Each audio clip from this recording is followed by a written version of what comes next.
পাশেই ছিল একটি তাল গাছ। সেই তাল গাছে বাস করত একটি ছোট্ট বাবুই পাখি এবং পাশেই ছিল ছোট্ট আরেকটি আম গাছ, সেখানে বাস করত একটি কাক। কাক এবং বাবুই পাখি একে অপরের খুব ভালো বন্ধুত্ব হয়ে যায়।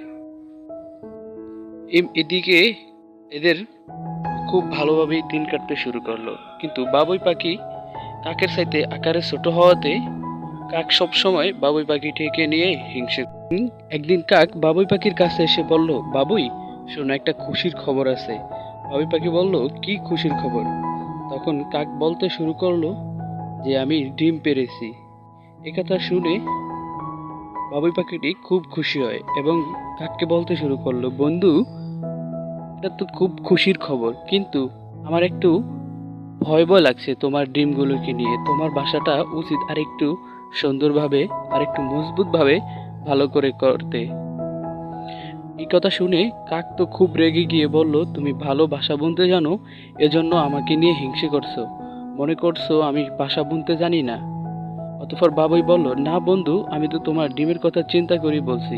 কাক বলতে শুরু করলো, তুমি ছোট্ট একটি পাখি, আর আমি তোমার সাথে অনেক বড়। একটা ঠক্কর দিয়ে তোমাকে আমি শেষ করে দিতে পারবো।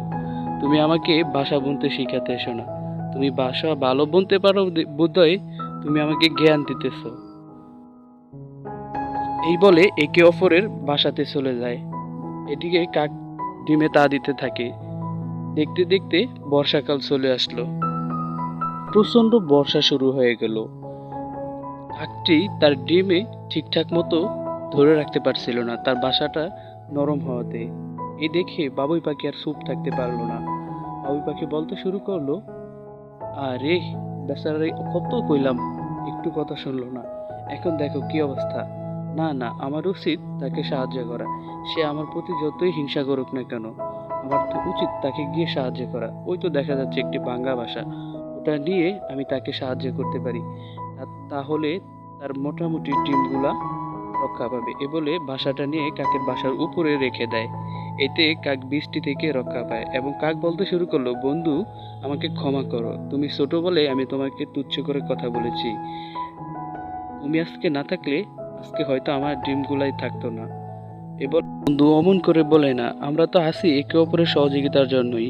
আমাদের উচিত সকলের বিপদে আমাদেরকে এগিয়ে যাওয়া, যাতে সকলে বিপদ থেকে রক্ষা পায়।